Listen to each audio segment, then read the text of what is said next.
Hello, എന്റെ പേര് അനന്തു എന്നാണ്. ഞാൻ പുതിയതായിട്ട് ജോയിൻ ചെയ്യാൻ വന്നതാണ് ആക്ടിങ്ങിന്റെ കോഴ്സ് 3 months. ഞാൻ ഏറ്റവും വലിയ ഒരു ആരാധിക്കുന്ന ഒരു വ്യക്തിയാണ് മോഹൻലാൽ സാർ. ആ സാറിന്റെ എക്സ്പീരിയൻസ് എങ്ങനെയായിരുന്നു സാറിന് ലാൽ സാറിനോട്? ലാൽ സാർ എപ്പോഴും ഒരു വിസ്മയമാണ്. ഒരു ഷോട്ടിൽ എന്താണ് ചെയ്യുന്നതെന്ന് ആർക്കും പ്രൊഡിക്ട് ചെയ്യാൻ പറ്റില്ല. നമ്മളൊരു സിറ്റുവേഷൻ ഇതാണ്, സീൻ വായിച്ചുകൊണ്ട് ഡയലോഗ് വായിച്ചു കഴിഞ്ഞാൽ ആ ഷോട്ടിൽ പുള്ളി എന്താണ് ചെയ്യാൻ പോണെന്ന് നമുക്ക് ഊഹിക്കാൻ പറ്റില്ല. ഒരുമാതിരി അധികം ആൾക്കാരെ നമുക്ക് ഊഹിക്കാൻ പറ്റും. എങ്ങനെയായിരിക്കും ചെയ്യാൻ പോകുന്നത് ഏകദേശം. ലാൽ സാറിന്റെ നമുക്കത് ഊഹിക്കാൻ പറ്റില്ല. അതാണ് ഞാൻ പറഞ്ഞ ഒരു വിസ്മയം എന്ന് പറയുന്നെങ്കിൽ. കാരണം അതെന്തുകൊണ്ടാന്ന് വെച്ചാൽ ഇപ്പൊ നമുക്ക് വേറെ എന്തെങ്കിലും അദ്ദേഹത്തിന്റെ കാരണം കൊണ്ട് വേറെ എന്തെങ്കിലും കാരണം കൊണ്ടോ നമ്മളത് റീടേക്ക് പറഞ്ഞാൽ ആ ടേക്ക് അദ്ദേഹം ആദ്യം ചെയ്തതല്ല ചെയ്യുന്നത്, വേറെയോ. സാറിന്റെ പടത്തിന്റെ ഏറ്റവും ബുദ്ധിമുട്ട് പിടിച്ച ജോലി എന്ന് പറയുന്നത് എഡിറ്റിംഗ് ടേബിളാണ്. കാരണം ഈ അരുവാകൃഷ്ണൻ കണ്ടോലെ ഏത് എടുക്കും എന്ന് പറയുന്ന ഒരു കൺഫ്യൂഷൻ നമുക്ക്. അപ്പോഴാണ് നമ്മൾ പലപ്പോഴും സമയത്ത് അത് കാരണം അത് എല്ലാ ഷോട്ടിലും ഒരു മാജിക് കാണിക്കുന്ന ആളാണ്. അതിനെല്ലാവർക്കും അറിയാം. ഞാൻ പറയേണ്ട കാര്യം അതെല്ലാവർക്കും വർഷങ്ങളായി 10-15 വർഷമായിട്ട് അറിയുന്ന കാര്യം. ഞാൻ പക്ഷെ പറയുന്നത് അതിൽ ഒരു വ്യക്തി എന്ന നിലയിൽ അദ്ദേഹം എനിക്ക് ഒരുപാട് വിസ്മയങ്ങൾ സമ്മാനിച്ചിട്ടുണ്ട്. എന്റെ കരിയറിനെ തന്നെ സിനിമയോടുള്ള എന്റെ ആറ്റിറ്റ്യൂഡിനെ തന്നെ വല്ലാതെ ഇൻഫ്ലുവൻസ് ചെയ്തിട്ടുണ്ട് ലാൽ സാർ എന്ന് പറയുന്ന പ്രൊഫഷണൽ അദ്ദേഹത്തിന്റെ തോട്ടുകൾ, അദ്ദേഹത്തിന്റെ ആറ്റിറ്റ്യൂഡ്.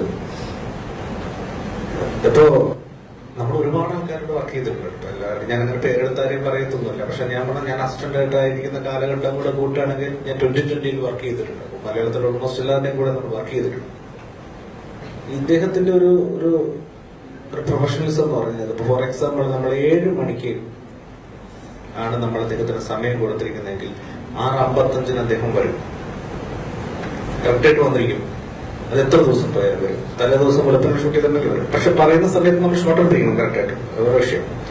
പക്ഷെ 6:55 അദ്ദേഹത്തിന് എന്തെങ്കിലും കാരണവശാൽ വരാൻ കഴിഞ്ഞില്ലെങ്കിൽ, അതായത് ഇപ്പൊ എന്തെങ്കിലും ബ്ലോക്ക് വരിക അല്ലെങ്കിൽ വേറെ എന്തെങ്കിലും റീസൺ ഉണ്ടെങ്കിൽ പുള്ളി ഭയങ്കര ഡിസ്റ്റർബ്ഡ് ആയിരിക്കും.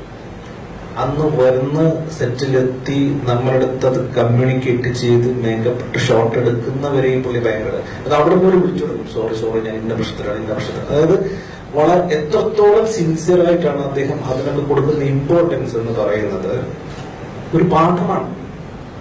നമ്മൾ പലപ്പോഴും പുതിയ കാലഘട്ടത്തിൽ വരാനോ അല്ലെങ്കിൽ ജോലിയോടുള്ള ആറ്റിറ്റ്യൂഡിൽ, അതായത് അതിനകത്തെ കച്ചവടം പറയുകയാണെങ്കിൽ മലയാളത്തിൽ ഏറ്റവും കച്ചവടമുള്ളത് ആൾക്കാരാണ് ഇവരൊക്കെ. അതിന്റെ ആംഗിളിലാണെങ്കിൽ, ബിസിനസ് ആംഗിളിലാണെങ്കിൽ. പക്ഷെ അവർക്ക് സിനിമ എന്ന് പറയുന്ന പ്രൊഫഷനോട് കാണിക്കുന്ന മര്യാദ, ബഹുമാനം എന്ന് പറയുന്നതിന്റെ ഒരു വലിയ പാഠം എല്ലാ കാര്യങ്ങളിലും ഉണ്ട്.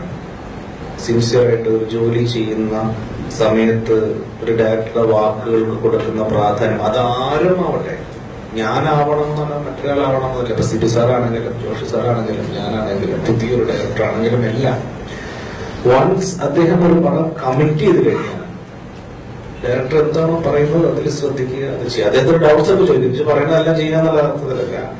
ലോജിക്കലി എന്തെങ്കിലും പ്രോബ്ലം ഉണ്ടെങ്കിൽ അദ്ദേഹം ചോദിക്കും. ചോദിച്ചാലും നിങ്ങൾ അത് തന്നെയാണ് വേണ്ടതെന്ന് പറഞ്ഞാൽ അത് തന്നെ ചെയ്യുള്ളൂ. ബിക്കോസ് അത് നിങ്ങളുടെ റെസ്പോൺസിബിലിറ്റിയാണ് അതിന്റെ ശരി തെറ്റുകൾ തിരഞ്ഞെടുക്കുക എന്ന് പറയുന്ന സോ പ്രൊഫഷണലിസം എന്താണ്.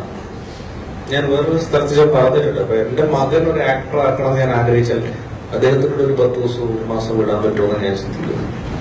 ബിക്കോസ് അത്രത്തോളം